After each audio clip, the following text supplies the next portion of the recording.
presidente Richard Nixon. De Nixon. El presidente Richard Nixon. Político estadounidense Richard Nixon. La presidencia de Nixon. El escándalo de Watergate es hoy en día símbolo de corrupción y conspiración. Lo que comenzó como un robo en un edificio de Washington terminó con la renuncia del presidente número 37 de Estados Unidos, Richard Nixon. El cine en un podcast. Esto es lo que se dice del cine. Prepárate para escuchar lo mejor del cine periodístico en Avalancha Cinéfila. Bienvenidos queridos cinéfilos a este tu programa. Hablemos de cine. El día de hoy tenemos la película de Front Nixon. Realmente siento que hay que empezar diciendo con que al guionista y autor teatral Peter Morgan le fascina abordar la vida de personas reales, ¿no es cierto? La verdad es que sí, le gusta abordar la vida de esos personajes que al final terminan dándose la mano con un arco, y el arco siempre va a estar guiado como esos aspectos de autenticidad, de encontrar a la otra persona y con giros dramáticos, siempre hay giros dramáticos. Sí, Katia, además de que la caída del presidente Richard Nixon en 1974 por el Watergate y las entrevistas televisivas por David Frost 3 años después le inspiraron para la obra de teatro protagonizada por Frank Angela y Michael Sheen, que triunfó en los escenarios de Londres y Broadway. From the discussions I have had with congressional and other leaders, I have concluded that because of the Watergate matter, I might not have the support of the Congress that I would consider necessary to back the very difficult decisions and carry out the duties of this office in the way the interests of the nation will require.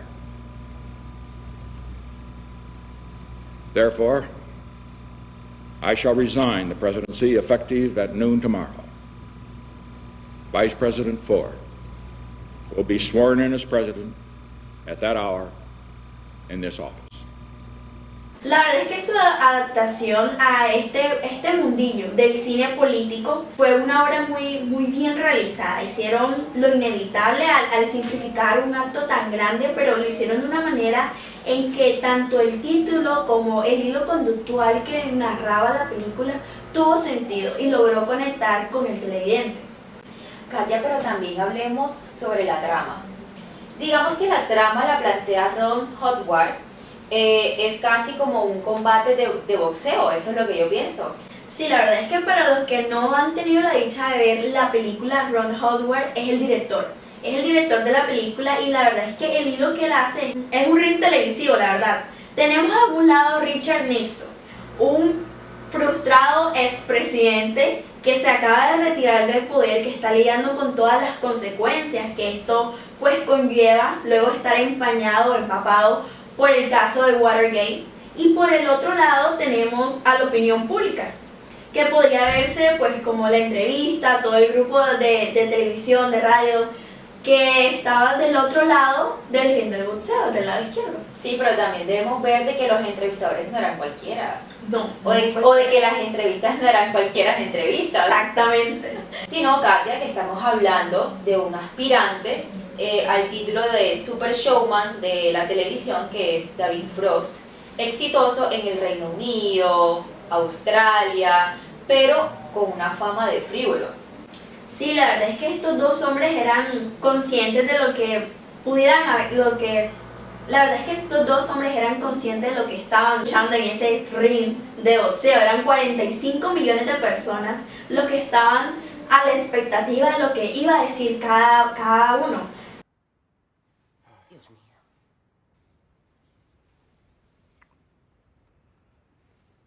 Pero soy consciente de que nadie más comparte esa opinión.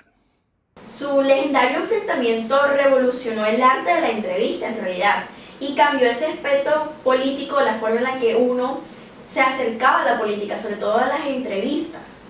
Además de que hay que añadir que uno de los miembros claves del equipo de Nixon era el coronel Jack Brinkman.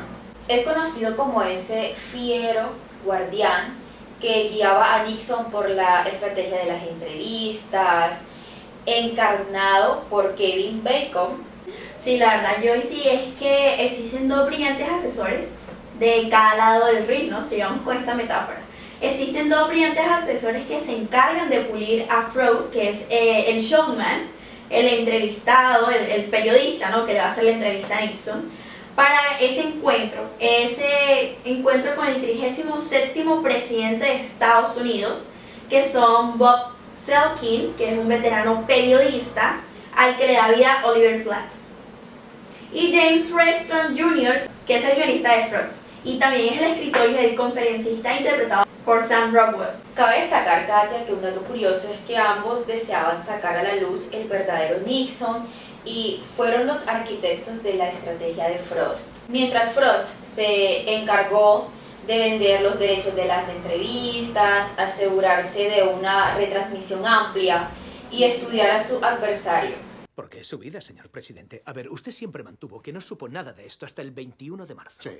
Sin embargo, en febrero, su abogado personal acudió a Washington para iniciar la recaudación de $219.000 que servirían para untar a los intrusos. Dígame, ¿de verdad usted espera que creamos que no tenía conocimiento de eso? Sí. Pensaba que el dinero se destinaba a causas humanitarias, a ayudar a que los más desfavorecidos tuvieran abogados. El dinero se entregaba oculto en el techo de cabinas telefónicas, usando contraseñas, y en aeropuertos por personas que llevaban guantes. No es el modo habitual de pagar a un abogado. Oiga, ya he declarado todo lo que sabía al respecto. Aquello lo llevaban Haldeman y Ehrlichman. Yo no sabía nada, ¿de acuerdo? Bien, bien.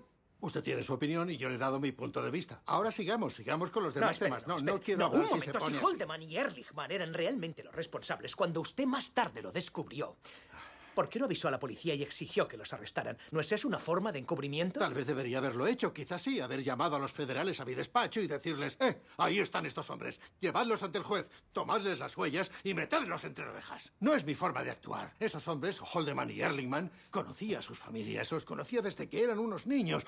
Pero políticamente la presión que tenía yo para que los entregara se hizo insoportable, así que lo hice. En primer lugar corté un brazo y después corté el otro, y no soy un buen carnicero, y yo siempre he mantenido que lo que ellos hacían, lo que hacíamos todos, no era un delito. Oiga, cuando se es presidente, en ocasiones uno tiene que hacer muchas cosas que no siempre son, en el sentido estricto de la palabra, legales, pero uno las hace porque redundan en el interés general de la nación. Espere, solo para ver si lo he entendido bien. ¿Está usted diciendo que en ciertas situaciones el presidente puede decidir que algo conviene a la nación y entonces hacer algo ilegal? Lo que digo es que si el presidente lo hace, es porque no es ilegal.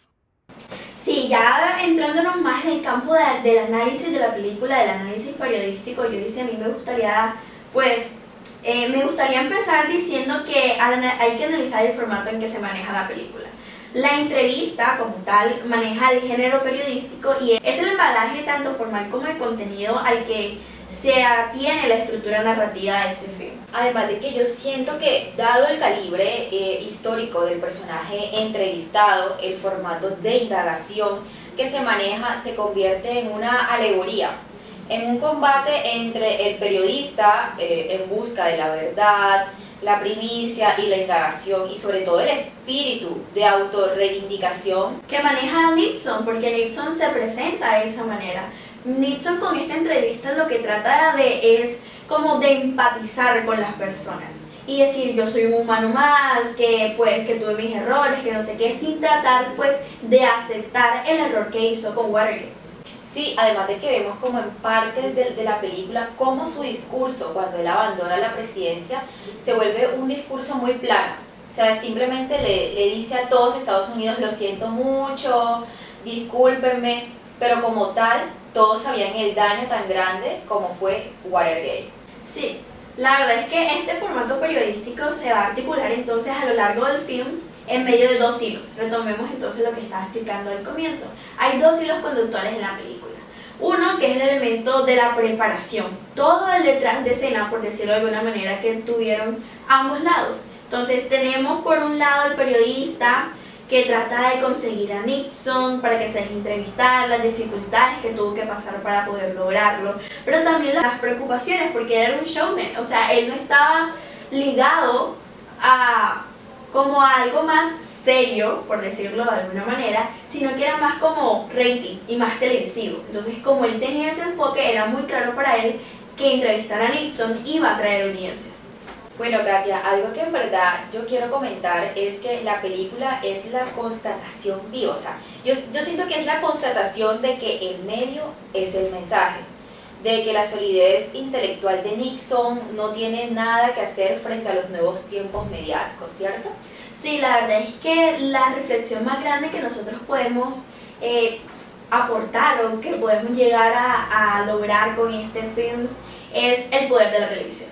El poder de la televisión como medio de comunicación de masas. Y es inevitable ver esta reflexión a lo largo de toda la película, porque el enfoque es cómo estos dos personajes van a conectar y van a llevar y transmitir una historia a los estadounidenses. Y no solo a los estadounidenses, sino a un público también internacional, porque la audiencia que maneja, sobre todo el caso de Nixon, es una audiencia internacional. Entonces ese es el poder de la televisión para llegar a.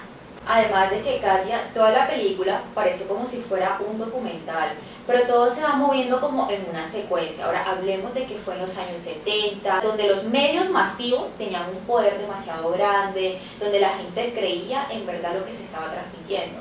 Y entonces sacar todos esos sucesos, digamos, de una manera jerárquica, digamos, contar los hechos desde que iniciaron hasta cómo fue que se acabó, que fue con la despedida de Fred Nixon, entonces nos deja a nosotros una gran enseñanza. La enseñanza que nosotros como futuros periodistas podemos sacar es cómo manejar una entrevista.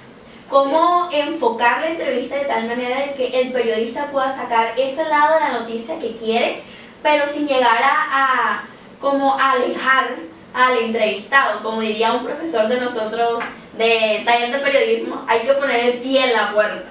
Ah, sí. Sí, no hay que esperar que te cierren la puerta, sino colocar el pie. Colocar Claro. el pie. Entonces existen unos puntos que son muy como principales para manejar y realizar una buena entrevista.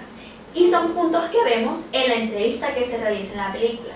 El primer punto sería la planificación de la entrevista.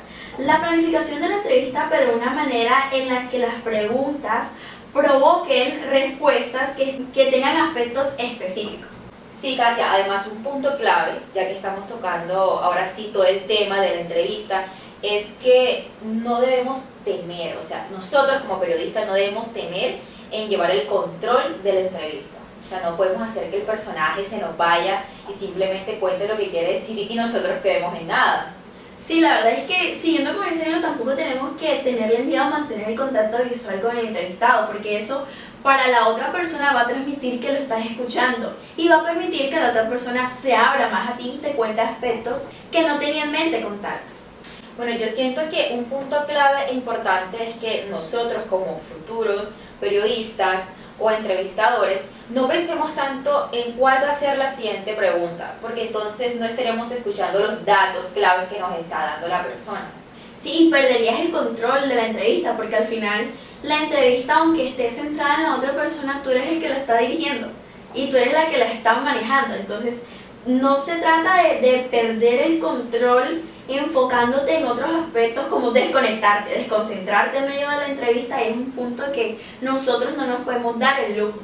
Sí, Katia, pero también cabe resaltar que el tema del control se maneja como de parte y parte, porque si el entrevistador te saca un tema más interesante, él tiene el control. Sí. Él tiene el control y nosotros decimos, bueno, estas preguntas ya no van, vámonos por esa, digamos, como por esa línea. Claro, porque también un punto importante en la manera en que uno debe dirigir las entrevistas es leer entre líneas. Porque hay aspectos que el entrevistado te va a decir como detalles, pero no muy desarrollados. Entonces tú tienes que decir, bueno, aquí está la noticia, vamos a centrarnos en ese aspecto. Y aquí también es cuando la intuición juega un papel importante. El instinto que a nosotros nos dice esto es noticia. Sí, el instinto periodístico. Estos puntos que acabamos de decir es una regla general de las entrevistas. La de comenzar con preguntas referidas a hechos, guardar el material o tener en mente el material más íntimo o que puedas desarrollar de la mejor manera, ser capaz de manejar la carga emocional. Esto es lo que no hemos hablado mucho, pero saber manejar la presión que tú tienes en estos aspectos es muy clave. Bueno, sinceramente yo pienso que el secreto de una muy buena entrevista consiste en que el entrevistador realmente escuche y esté siempre presionado para obtener información. Y ejemplos específicos. Sí, la verdad que todos estos ejemplos fueron aplicados en la película por Force al momento de entrevistar a Nixon. Por más que Nixon pues pensara que el periodista sería manejable, ¿no? Entonces no le dieron pie a que eso sucediera y entonces la entrevista sería un perfecto ejercicio de las relaciones públicas para él, pero que no tuvo el efecto deseado, pero que nos sirve a nosotros como ejemplo de cómo realizar una buena entrevista. Katia, si bien sabemos cómo transcurrió toda la película, también sabemos que estas técnicas fueron bastante efectivas, tanto que el resultado que Nixon esperaba fue todo lo contrario, porque acabó revelando su verdadero papel en Watergate, un papel mucho mayor del que se pensaba inicialmente. Sí, el entrevistado logró al final del día pues su cometido, que era sacar la verdad y mostrar al público el verdadero Nixon, y así pues logró conectar con las masas. Y bueno, a todos los que nos están viendo y escuchando, esto ha sido todo por el día de hoy en Avalancha Cinéfila. Nos vemos el próximo viernes. Hasta la próxima.